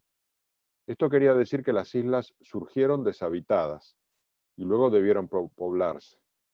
Lo que más les llamó la atención fueron las diferencias entre una misma especie en las diferentes islas, cuestión que sin duda lo llevó a pensar que las especies no eran estables, y que se adaptaban a las presiones del entorno, de cada entorno. Fue una de las grandes pruebas en la maduración de su posterior teoría de la evolución. Y son famosos la observación de los pinzones, ¿no? Estos pájaros que en cada isla tenían variantes, cruzando el Pacífico y navegando alrededor del mundo. Tras las Galápagos, el Beagle emprende la larga travesía de 5.100 kilómetros por el Pacífico hacia el oeste. Pasa por Tahití, luego Nueva Zelanda, Australia, Isla Mauricio, Sudáfrica. Un viaje donde cada nuevo destino suponía un nuevo descubrimiento y una nueva pasión por explicar lo que veía. Y dice John Vanwege que el talento de Darwin en la lectura, el coleccionismo, la disección, la descripción y la catalogación equivaldrían a obtener títulos de posgrado en media docena de disciplinas científicas. ¿Casarse o no casarse? A finales de 1836, tras 5 años de viaje alrededor del mundo, el Beagle regresa finalmente a Inglaterra. Y Darwin comenzó la ardua y lenta tarea de clasificar y rotular la infinidad de muestras que había recogido. Para estar cerca de los círculos científicos, trasladó su residencia a Londres, ganando rápidamente su reconocimiento. El hecho de que su padre lo mantuviese le daba gran libertad para trabajar en sus investigaciones y era considerado como un gentilhombre, puramente dedicado a la ciencia. Cuenta John Vanwege que es en esta etapa cuando Darwin comienza a cuestionar las religiones como una creación humana inventada por cada pueblo, lo que lo distancia de su fe cristiana de juventud. Comienza también a plantearse la idea del matrimonio y, demostrando su psicología hipermetódica, realiza un cuadro comparativo entre los pros y contras de casarse o no, que a mí me ha encantado ese cuadro. Primero, ventajas de no casarse. Libertad de ir a donde uno quiere. Elección de una sociedad y disfrutar un poco de ella. Conversación con hombres inteligentes en los clubs. No verme forzado a visitar parientes ni a ceder en cada riña. Ventajas de casarse. Hijos, si Dios quiere. Compañía constante y una amiga en la edad dorada. Bueno, con esas dos comparaciones, ¿qué elegiríais? Bueno, pues Darwin eligió casarse. Y se lo propone a una prima, Emma Wedgwood, hija de una familia de alfareros, quien acepta y se casan en enero de 1939, casi muy rápidamente después de volver. Bueno, aquí se me ocurrían miles de preguntas, pero bueno, al final he hecho una que es la siguiente. ¿Es posible compatibilizar fe religiosa y teoría de la evolución o son caminos necesariamente divergentes?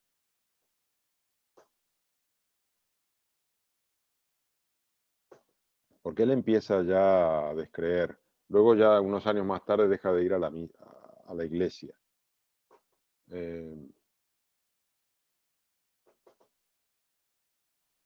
Nadie quiere decir nada. Sí, Jesús. Y gracias, Jorge. Creo que estaba Magda, ¿verdad? Pero yo... no te vi. Bueno, sí. Estoy listo para hacer un comentario al respecto. Me parece, pues que, como decías al principio, las evidencias que Darwin presentó a partir de sus estudios pues revolucionaron el pensamiento de su época y llevaron a muchas conclusiones que hoy en día pues siguen produciendo polémica. Me parece que yo defendía esta idea de que el origen de la vida está en el océano a partir de una carta que se dice, es la información que yo tengo, él intercambió con algún amigo en la que, si bien efectivamente Darwin no se pronunció en sus escritos oficiales, pero sí en esta carta especulaba sobre cuál podría ser el origen de la vida y él hablaba de una especie de caldo de la vida que pudiera haber estado en un estanque, que pudiera haberse ahí originado una proteína que pudiera haber sido la originaria, o bien en respiraderos de los ríos, de las aguas subterráneas.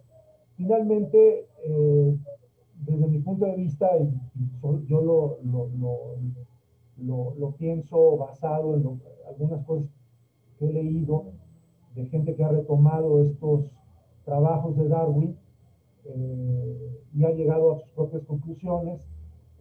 Finalmente, todo parece indicar que efectivamente si ocurrió en ese estanque, si ocurrió el origen de la vida en un respiradero, en una agua subterránea, tuvo que haber fluido esa vida hacia el océano, y se piensa que el océano pudo haber sido el espacio donde esa proteína originaria no hubiese desaparecido tan abruptamente como pudo haber estado, como puede haber pasado si hubiese permanecido en la superficie de la Tierra, ¿no? Y de ahí conclusiones, ¿no?, sobre cuestiones de formas intermedias, de las cuales sí habló Darwin, que tuvieron funciones adaptativas para que de los peces del mar a los reptiles, a las aves, se fueran dando modificaciones.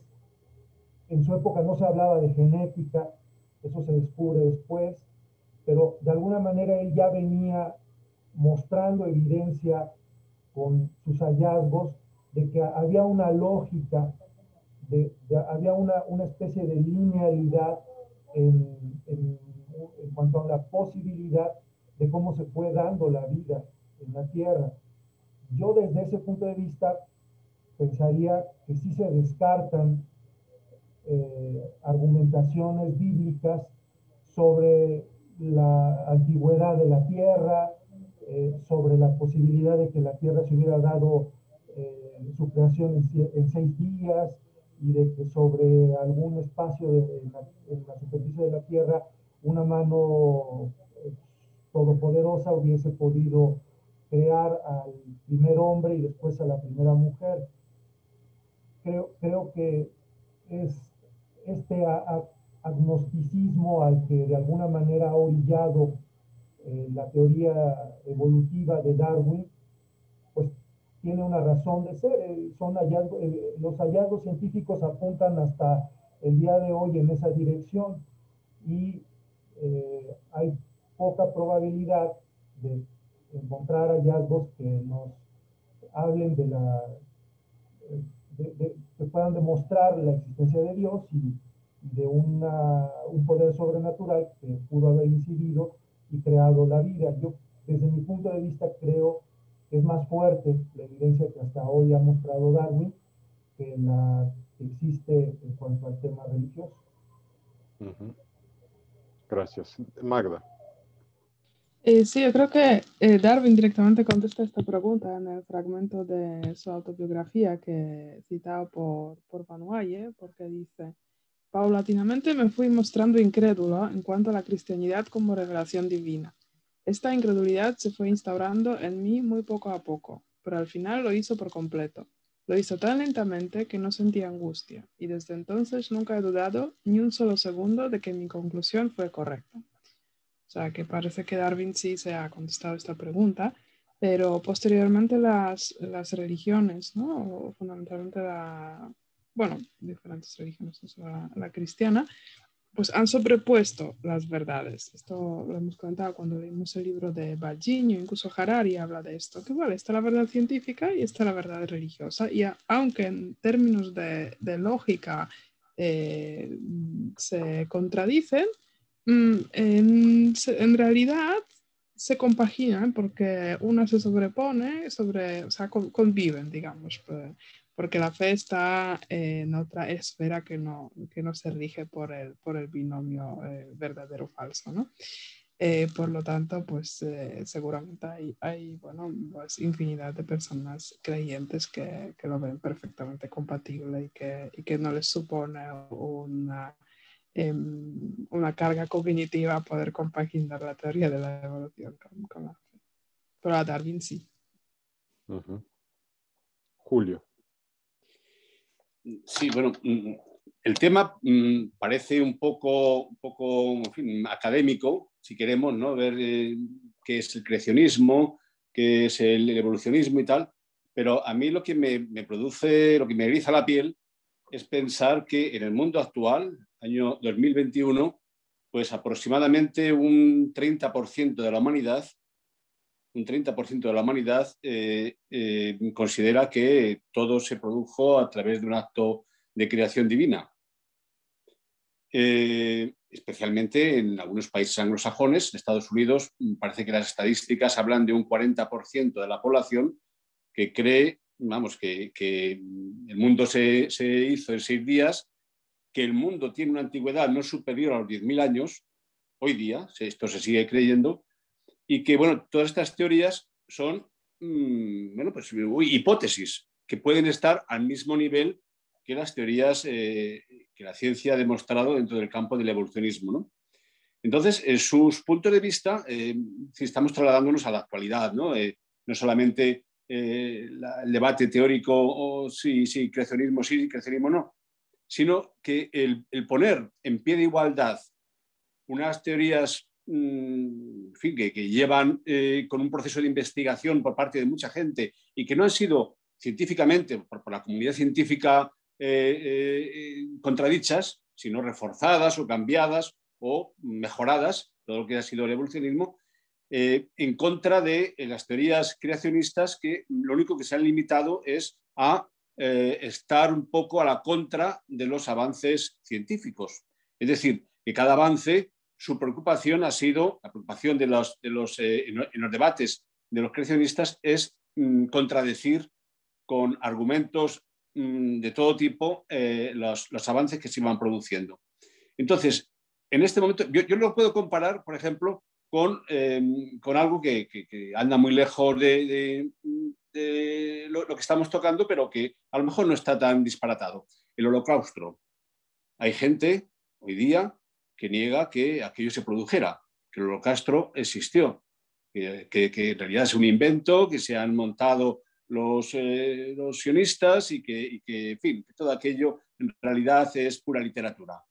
Y que si esta gente pretendiera que en las escuelas se enseñara al mismo nivel las teorías que defienden que aquello existió, que el nazismo existió y que las cámaras de gases mataron a millones de personas, si eso se puede contraponer a los que dicen que eso es una falacia, pues en fin, nos escandalizaría a cualquiera, ¿no? Que en los textos de historia se enseñaran estas dos ideas, estos dos puntos de vista de igual a igual. Bueno, pues eso es lo que pretenden en Estados Unidos, desde luego, en los países islámicos, bueno, ni qué hablar tiene, pero incluso en países occidentales, poner en pie de igualdad las ideas creacionistas con las ideas evolucionistas. En fin, no me enrollo más. Lo siento. Gracias, Julio. Pepa. Yo estoy perfectamente, me sitúo con Magda. Darwin lo dice claramente, poco a poco dejó de creer y él mismo se califica como un agnóstico, ¿no? Pese a que luego le enterraron en la abadía de Westminster. Pero bueno, quería resaltar un poco la relación entre la ciencia y la religión anglicana o la religión protestante en este momento, a mediados del siglo XIX. Había habido una relación muy distinta entre el protestantismo y la ciencia y entre el catolicismo y la ciencia. Es decir, que en Inglaterra, a mediados del siglo XIX, sabían manejarse, sabían un poquito aceptarse los principios religiosos con los principios científicos y sabían un poquito adaptarse a las situaciones. De hecho, no hubo una posición frontal del protestantismo a lo que decía Darwin, lo que no ocurrió con el catolicismo. O sea, los católicos mantuvieron durante mucho tiempo una oposición frontal a las ideas de Darwin. Como anécdota, os contaré que mi abuelo paterno tenía las obras de Darwin en casa Y a finales de los años 20 mi padre iba a un colegio religioso en Madrid y en el colegio él comentó que en su casa había esos libros. Pues aparecieron dos curas en casa de mi abuelo a ver qué libros tenía, qué libro le dejaba al niño y se los quisieron comprar o se los quisieron llevar. No sé muy bien cuál fue la intención definitiva de los señores curas, porque mi abuelo, por supuesto, los libros se quedaron en su casa, no se los dio, ¿no? Pero esa actitud de la Iglesia Católica de no permitir, de tapar, de ocultar, de no querer decir, yo creo que es distinta de la que existía en la Iglesia anglicana protestante en Inglaterra en la época de Darwin. No tuvo una oposición tan frontal a sus teorías como sí mantuvo después durante mucho tiempo la Iglesia Católica. Estoy súper de acuerdo, Pepo, porque muy de acuerdo, porque creo que el protestantismo tiene muchas raíces utilitaristas también, o pragmáticas, que son un poco parte de la cultura inglesa también. Claro, el utilitarismo es inglés fundamentalmente. Exacto, y por tanto tiene una finalidad práctica por encima de todas las cosas. No se creen los grandes relatos, sino que hay una finalidad. Y del mismo modo que Darwin para casarse lo analiza de manera utilitaria. No se pone a hablar de si me voy a enamorar o no me voy a enamorar. Se pone a mirar de, ¿qué saco yo de esto? Voy a sacar hijos. Ahí dijo si Dios quiere. Todavía no había llegado a su conclusión final. Compañía constante y una amiga en la edad dorada. Eso lo consiguió. Es decir, que decidió casarse por una cuestión utilitaria. Eso es la cultura inglesa. Y allí difiere a tope de la católica, ¿no? Digamos, bueno, yo qué sé, no me enrollo más, como dijo Julio, porque estos ya son como debates así un poco. Pero, digamos, yo que trabajo en una empresa inglesa, puedo dar fe de una cosa que sí valoro mucho, que es que son muy pragmáticos, que no hay principios permanentes, que se evalúa lo que uno propone y si es válido se acepta, y si no se rechaza. Pero no, digamos, están abiertos a la argumentación. Yo creo que Darwin es un exponente total de eso. Lo de casarse con esa comparación puede chirriar también, ¿no? Porque parece como muy frío. Pero No sé. También es utilitarista la reacción de la sociedad religiosa inglesa del momento, de las jerarquías anglicanas. También es utilitarista, ¿no? El evitar el enfrentamiento, ¿no? Vamos, pues al fin y al cabo, no es que fuera Darwin un ser aislado e independiente que desarrolló el solito una teoría, es que el ambiente era general. Entonces, en ese ambiente general de cientificismo, de difusión de la ciencia, de divulgación, oponerse tampoco habría servido de nada, ¿no? Pues la propia Iglesia anglicana fue utilitarista en ese momento, yo creo. Aunque, claro, individualmente pues, o personalmente habría gente que seguiría rebatiendo sus teorías, ¿no? Como dice Julio, los creacionistas son imparables. Sí. Por cierto, hay una película, Julio, preciosa sobre los negacionistas del Holocausto, una película inglesa. Si la encuentro, te mando unos datos, preciosa. Sí, yo a propósito de estas recomendaciones de Pepa, que le agradezco, os recomiendo un libro fantástico sobre evolución, sobre evolucionismo, escrito por un inglés, faltaría más, que se llama Richard Dawkins, que es un hombre muy popular en Inglaterra, ya es mayorcito, ya debe tener 80 años, pero ha hecho muchísimos documentales divulgativos en la BBC y, bueno, pues es un hombre muy polemista además. Entonces escribió muchos libros. Posiblemente sea uno de los mejores darwinianos del momento. Y se llama Evolución. Evolución, el mayor espectáculo sobre la Tierra, es el título del libro. Pero el apellido del... Richard Dawkins, D-A-W-K-I-N.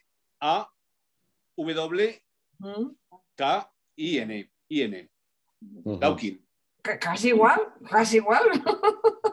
Es igual que Darwin. Dawkins, con K. Sí. Y es un libro muy fácil de leer, muy ameno, con millones de ejemplos fantásticamente traídos a cuento. Y es un libro altamente recomendable. Lo buscaré. Buenísimo. Y te buscaré la película del negacionismo del Holocausto, que está muy bien. Genial. Oye, pues nada, sí, no sé si hay algún comentario más. Pues que estupendo. Todo estupendo. Muchas gracias. Bueno, pues nada, hemos terminado con la primera mitad del libro. Le dedicaremos, como dijimos, una segunda sesión y luego esta sesión especial que hemos hablado. Y la semana que viene arrancamos con la otra lectura de marzo, que es Mujeres y Poder, de un manifiesto, Mujeres y Poder, un manifiesto de Mary Bird, que lo ha hecho el resumen espectacular Pilar Álvarez, y que va a ser quien modere esta sesión. Y bueno, es una sesión que viene a cuento porque estamos en pleno 8M y es un libro súper interesante. No sé si quieres añadir algo, Pilar, así a modo de gancho para que la gente vaya corriendo a leerlo. Pues hombre, ya para los que estamos en Madrid me parece que es el mejor momento, dado que van a silenciar de alguna manera a las mujeres con la manifestación del 8M, porque, bueno, no quiero entrar mucho ahí, pero me parece que es una forma muy clara de silenciarlas cuando se han autorizado múltiples manifestaciones en Madrid sin tener en cuenta la salud, o el recital de Rafael o de Isabel Pantoja con 5.000 personas en bares cerrados, ¿no? Entonces, yo lo interpreto como otra forma de silenciar también. Sí, es verdad. Pues es un libro muy corto, pero muy sustancioso. Se lee muy rápido y la verdad que está muy bien porque se centra en este tema de la dificultad que tiene la mujer para el acceso al poder y lo compara con